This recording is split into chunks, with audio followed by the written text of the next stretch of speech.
Hello. In this video we're going to look at balancing simple redox reactions, simple oxidation reduction reactions.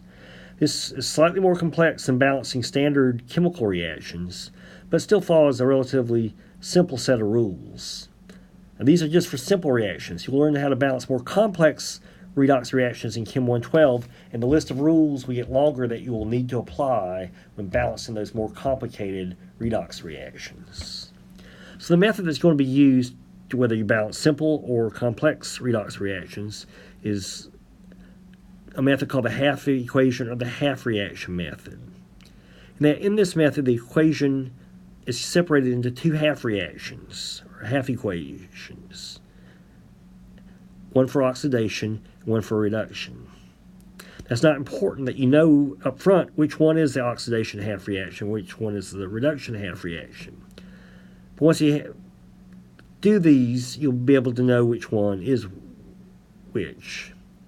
The first thing you do is that you balance the number of each type of atom in the half reactions, something similar that you would do to balancing a normal chemical equation. The next thing that you would do is balance the charge on both sides. This is the added step versus regular balancing chemical equations. And the way you balance each half reaction is by adding electrons. When we're doing these very simple ones, the only way to do it is by adding electrons. The number of electrons in each half reaction must be made equal. If they're not equal, they must be multiplied by some appropriate integer, the lowest common multiple, so that they're made the same. We'll see an example of this in just a moment.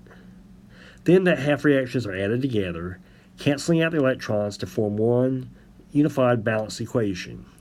One or both half reactions may need to be multiplied by some factor to get the number of electrons in each half reaction to be equal, as we mentioned just up above. The final reaction cannot show any electrons. The electrons must all cancel out. So let's look at the first example. Chromium solid plus nickel 2 plus aqueous reacts to make chromium 3 plus ion aqueous plus nickel solid. So we want to write out our two half reactions, or half equations. So we're going to look at the chemical species and keep them in the same half reaction. So chromium solid is going to react to make chromium 3 plus ion, and nickel 2 plus ion is going to react to make nickel solid. So those are my two half reactions. Now I want to balance the atoms in both. Look at the chromium. I've got one chromium on either side of the reaction arrow, so they're balanced. Look at the nickel half reaction. I got nickel on both sides, so it's balanced. So it's a step that when you're doing more complex redox reactions, you absolutely have to do. You need to do it here, but it turns out in this example you don't have to multiply the atoms by any numbers to get the atoms to balance. Next, we want to balance the charge, and the only way to balance the charge is by adding electrons for simple redox reactions. So for the chromium, I've got a +3 charge on the product side. That means I'm going to add 3 electrons to the product side. That way the chromium 3 plus the 3 electrons cancel one another out to make the product side neutral, which balances the neutrality of the chromium on the reactant side. It just so happens both sides are neutral. That's not the goal. The goal is to make the charge be the same on both sides. The other half reaction involving nickel 2 plus reacting to make nickel solid, I need to add 2 electrons to make both sides balanced. So now the 2 electrons plus nickel 2 plus makes the sum of the charges on the reactant side be equal to 0, or neutral, and that's what the oxidation number of nickel is, 0. It has no charge.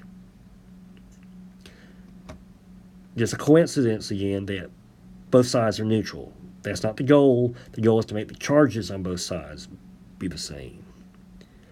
We can stop here for just a second and look and see what's being oxidized and what's being reduced.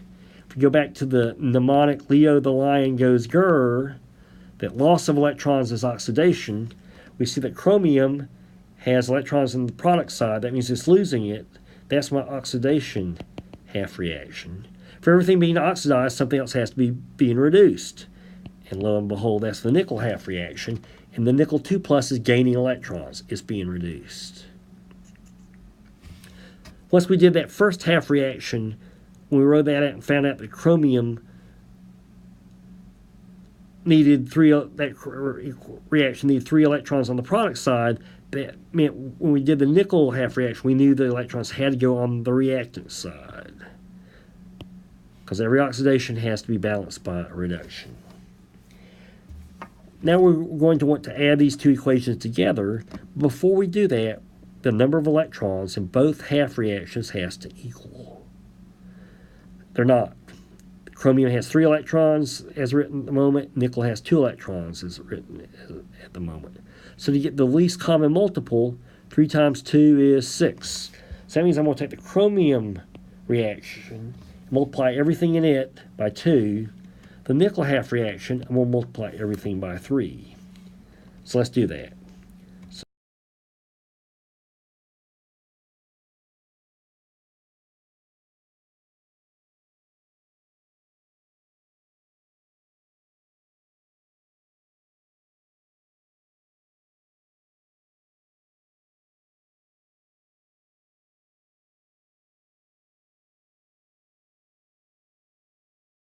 Three is 6 electrons, plus 3 nickel 2 plus, that's aqueous, reacts to make 3 nickel solid. So now I'm going to add these two together. So if we look at the top, I've got 2 chromium solid plus 6 electrons plus 3 nickel 2 plus, that's aqueous. That's my reactants added together. Reacts to make 2 chromium 3 plus, that's aqueous, plus 6 electrons, plus 3 nickel, that's solid. So if something is same in the same amount on both sides, we algebraically can cancel them out. So 6 electrons on the reactant side, 6 electrons on the product side, and they cancel out. So my balanced reaction at the end is 2 chromium solid plus 3 nickel 2 plus aqueous reacts to make 2 chromium 3 plus aqueous plus 3 nickel solid. And that's my answer. It would probably be a good thing to stop and make sure that it's balanced in terms of the number of atoms of each type and the charge. I've got 2 chromium on the reactant side, 2 on the product side. They balance. I've got 3 nickels on the reactant side, 3 nickels on the product side. They balance. Now the overall charge on both sides has to balance. Doesn't have to be neutral on both sides, just the overall charge has to balance. So 3 times plus 2 from a nickel, I've got a plus 6 charge on the reactant side, and 2 times plus 3 from our chromium, I've got a plus 6 net charge on the product side. So my charge is balanced, and my equation is good to go.